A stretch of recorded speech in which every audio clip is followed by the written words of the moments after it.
to show you how to make a big 2-loop bow. These are kind of fun in a lot of different situations. Girly cakes, so maybe different colors, a little bow at every layer at the bottom of the cake, maybe a big bow up on top. Even good for masculine cakes, so maybe like a little bow tie, you can do it like in a black or a brown and it kind of ties it together. A bow is appropriate for every kind of gift. So let me show you how to make this. First, you want to make sure you're starting with gum paste, all right? You need to roll it really thin. That gives you a more realistic look to the bow if it's thin like fabric.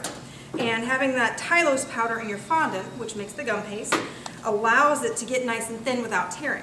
So what I've done is roll out a nice thin piece of gum paste here, and I just want to pick it up one more time before I press a pattern on it so that I know it's not going to stick once I'm ready to pick it up. So I've got an impression mat here, obviously 2 sides to it, and I want to feel that the raised side is up, all right? So I want the gum paste rolling up into the pattern rather than pushing down into the gum paste. So you don't want to make a muddy pattern by going back and forth, back and forth, back and forth.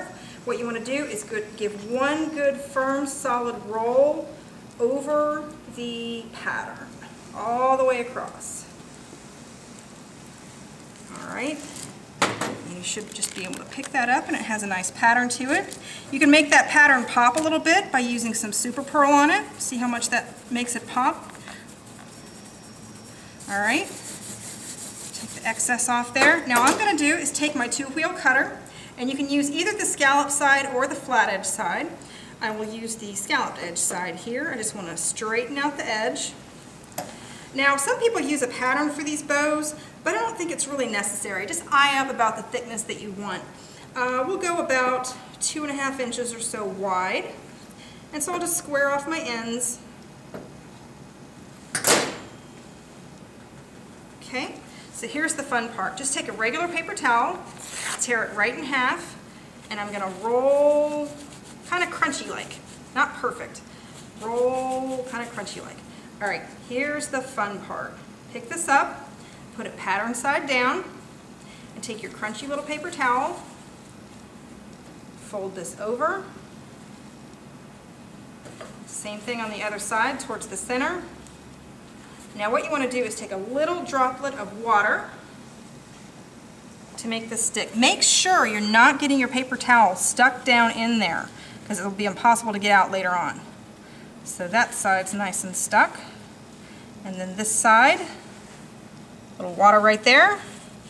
And then same thing. Make sure that paper towel is not stuck in there, okay? Now, looks kind of boring like that, so what you want to do is kind of squinch it some. All right, squinch together. And we're going to hide all this with a nice little middle loop, so don't worry about it being all perfect. All right, there's that. Now to get the middle loop, and we also want to make some tails, do the same size that you did before. Square off the ends. Okay, and just take about 1 inch wide of the same pattern and a little drop of water again right there in the center. Lay your loop over and then just tuck that under. It's going to be nice and cute.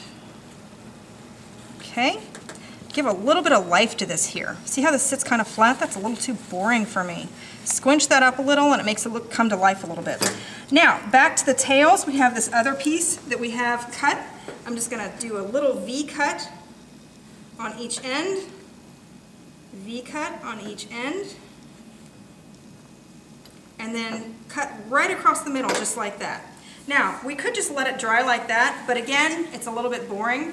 So again, most inexpensive tool in the kitchen, love that. Scrunch that up. So we're going to give this a little bit of life. I want to gather this together, and then again, instead of just laying it flat, give it a little bit of life. Kind of make it twist and turn a little bit so it looks a little bit more exciting.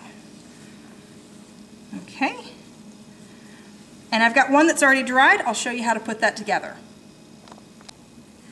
Here I have the bow already dried. It's just taken probably 30 minutes. You could let it dry overnight or even longer if you'd like to. So you'll see that the paper towels are in here and they move nice and easy. So I'll just take those out, slide those right out, and just pick up the bow. Be very delicate. It's still a little bit gentle. And then the tails. And you can put these any way you want to. If you want to have them coming out to the side, it's fine. If you'd rather have them coming out from beneath, that's fine. I kind of like to position it the way I want. And then if it's a nice flat cake and it's where you're going to be, just leave it laying on there. But if you're going to be moving with it, take a little bit of clear piping gel and you can just put a little bit on there to glue it right into place. Here's another really great tip. If you're going in transport with the cake and you haven't really had time to let that dry, you can leave those paper towels in there and just leave it in position and then just pop them out right before you're ready to serve. That gives it a little extra drying time. Another really great place to use that piping gel, if you want to, coming off the edge like this, it really helps hold it in place. But that's the 2-loop bow.